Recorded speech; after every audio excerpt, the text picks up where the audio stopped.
All right, everybody, please welcome Jake Brigham. Jake is a pitcher with the Kiwoom Heroes of the KBO. Jake, thanks for taking the time. Hey, no problem. So, before we dive into the KBO and your current action, can you tell us a little bit about your baseball background? I know you're with the Tigers and a lot of different minor league teams, but also major league debut with the Braves. Can you tell us a little bit about what's your journey been like to get to the KBO? Yeah, so I was drafted in 2006, which feels like forever ago, out of high school. Spent 8 years in the minor leagues with the Rangers, got up to AAA with them, was on the 40 man with them. During that time, I was traded over to the Chicago Cubs for Giovanni Soto. And then I ended up getting traded back a couple months later to Texas. Then after I got my minor league free agency at the end of 2013, I ended up bouncing around year after year with certain teams. Spent the next year with Pittsburgh in 14. And then in 15, went over to the Braves and started in AA. They had a deep system, a lot of young guys at the AAA level and in the big leagues. So I had a really good spring training with the Braves, pitched in a couple big league games in spring training, and just got pushed down. I was low level value type guy. Wasn't a big prospect. I was 27.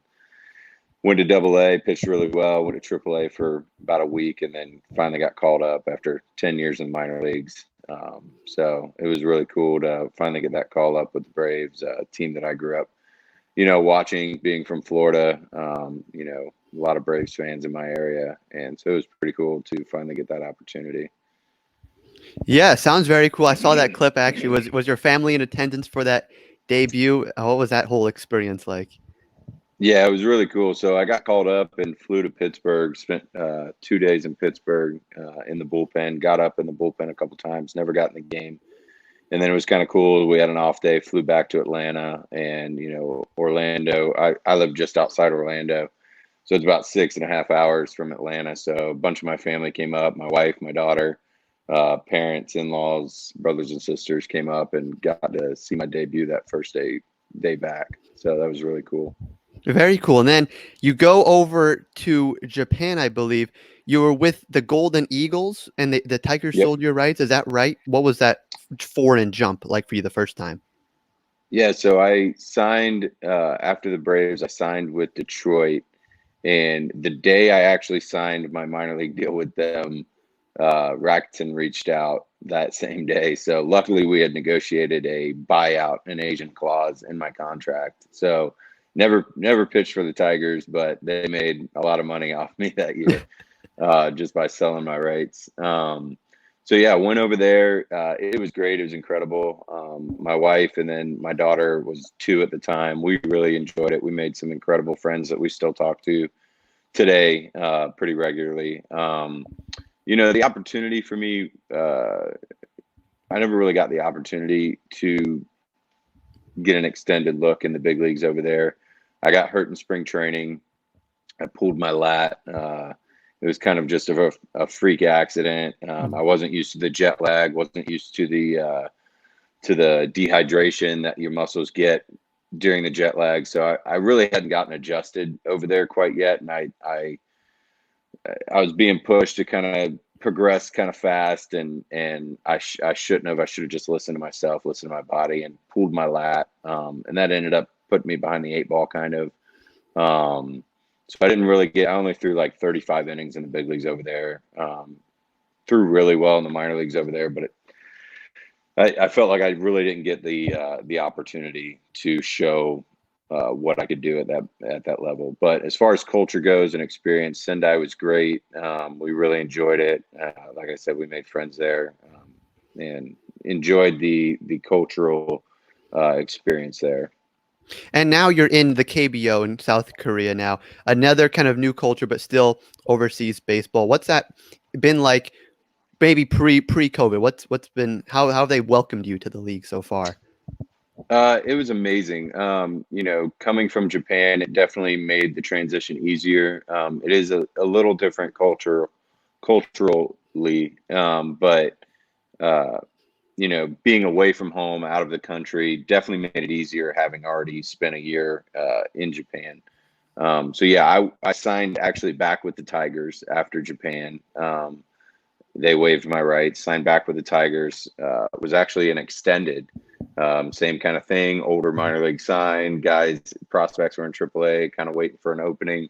And that's when the Heroes came and found me in extended. They had been watching me for a couple years, made me an offer. We got a deal done. I was a midseason replacement, so I came over in May.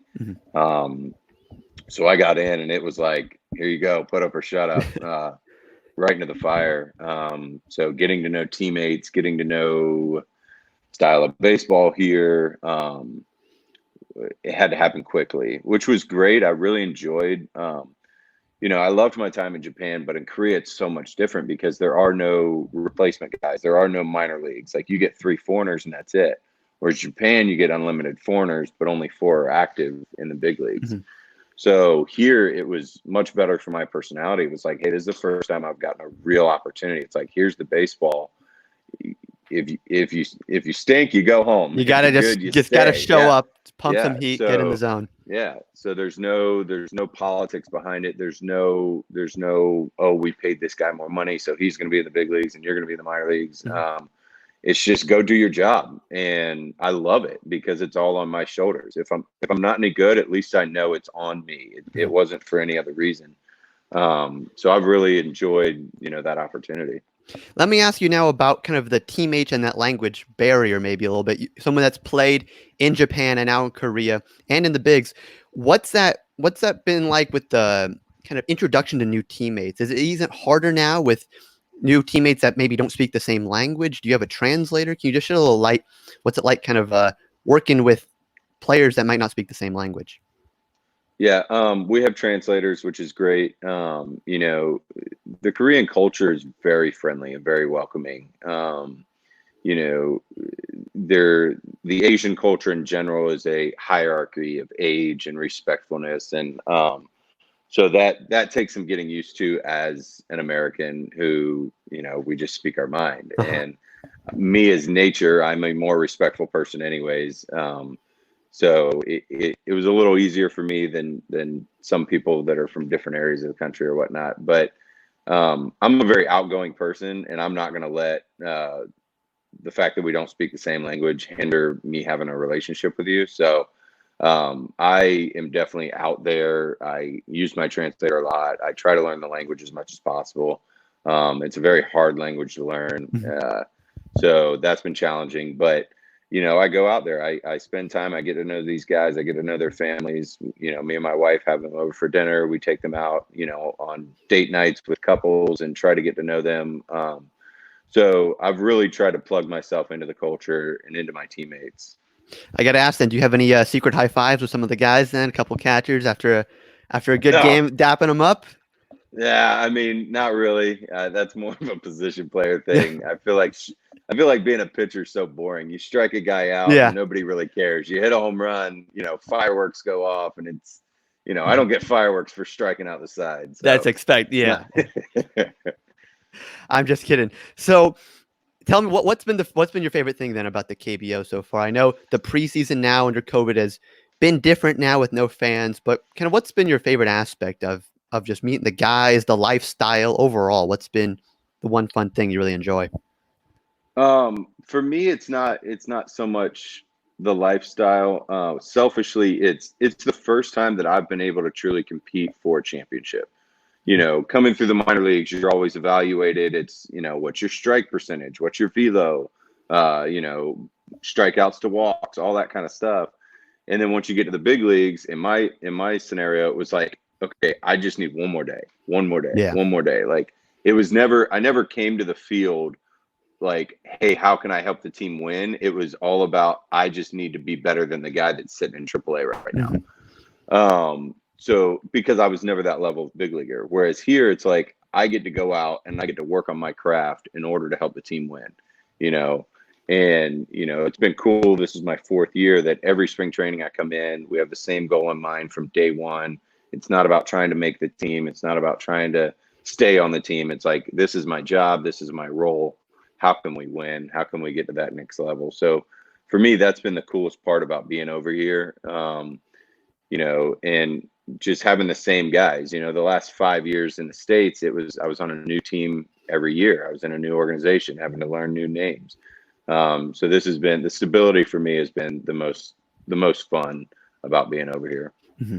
And transitioning now kind of into the current circumstances with baseball, the KBO is one of the few leagues that's right now able to play. You guys have your opening day coming up on the 5th. Congratulations. So Yep. can you tell me a little bit about what's the gameplay been like coming up to that? I know there's no spitting and there's some certain rules, but has that changed your approach now to this winning championship mentality, or is it pretty much kind of work as usual? Yeah, it's work as usual. I mean, there's definitely precautions that are taken. When we show up at the field, we get our temperature taken. We have steps that we have to go through in order to get into the stadium. So that's challenging for sure. It's just a little different. Takes a little bit more time. And on field, the people, the extra staff, they're wearing masks and gloves, which I appreciate. They're trying to keep the players healthy, keep everyone healthy. So, I mean, as far as on field, it'll be a little different. I'm a guy that licks my fingers and Yeah. tries to grip the baseball and stuff. So, that's going to be hard I mean, your brain just does it. I mean, I've been doing it for 15 years. So to just stop doing that is going to be challenging for sure. I'll have to stop myself and remind myself. But it is nice to see how well South Korea's done, limiting the virus. And to be able to get back to normal life. Like when you're walking around the streets, like pretty much everything's back to normal. Wow. I could imagine that might be pretty difficult to shake some of those habits, especially as a pitcher. Like you said, you kind of get into that routine out on there. And kind of speaking of maybe a change of routine, there's been rumors that ESPN wants to acquire the broadcasting rights for some KBO games. If they potentially wanted to move the timing to make it align with Eastern time, could you see yourself maybe pitching at 8 a.m. in the morning, or I don't know, like 9 o'clock at night, something really crazy? Is that any the players we've talked to said that's no chance? I want to get your take. No. No, Yeah. Yeah, I'm not I'm not doing that. you I cannot. mean, No. I don't have that control, but I mean, I don't know. I don't need to be on ESPN that bad to Yeah, throw at 8 o'clock in the morning. fair. That's fair. Before I let you go here, I did want to circle back to kind of your personal life now in a new country, in a country a lot of us are not familiar with. What's your life like? Do you just hang out at your house or apartment until you head to the stadium? Do you have a car? You just watching Netflix all day? What's the life like as a big leaguer in the KBO? Yeah, like under the current Yeah, we'll world go. or just life in general. Under the current conditions. Okay. Yeah. When we first got here, we had a quarantine for 14 days when we got in country, so that was challenging for sure. It was Netflix and push-ups and sit-ups and reading and sit in my apartment for 14 straight days. So that was tough. Now, I mean, most things are back to normal. I do have a car. Last year, me and my wife decided, okay, we've been here long enough. It's time to start to get some freedom. So we have a car here. So that is nice to be able to not have to get in and out of taxis and worry about that with everything that's going on. I'm a big food guy, so I like going, trying new foods. So that's been cool here. I mean, Korean food is kind of exploding all over the world right now, which is kind of cool. But so I like trying new foods and stuff. So that's kind of been hampered a little bit because I like going anywhere and everywhere and trying to find new places. So I'm trying to keep that to a minimum. We get a lot of delivery, but yeah, I mean, it's almost same as the States. I mean, I get up, when my family's in country, we kind of do stuff together and go do stuff with the kids. When they're not, I'm FaceTiming them in the morning, before they go to bed back home in Florida. Go grab a coffee, go to the field, work out, do the same kind of routine that we do in the States. Sounds pretty good. And Jake, before I let you go, what's the one food we should try from Korea? You said there's a lot of good ones. What's been your favorite so far? Oh yeah, I mean Korean barbecue is definitely the go-to. There's this Iberico pork neck place that Ooh. I like. It's a Spanish pork that they bring in. It's really good. And then there's this dish called yukwae, which is Mm. it's kind of like Korean's version of beef tartare. It's just raw beef and an egg, and then they chop up pears in it. It's It's really good. Yeah. That's probably my favorite Korean dish. Cool. We'll have to check it out. Well, Jake, thanks for taking the time. Really appreciate it. Best of luck this season. Opening day coming up, just a matter of moments. And best of safe and healthy to you and your family. Really appreciate Thank it. you. Thank you so much. Appreciate it.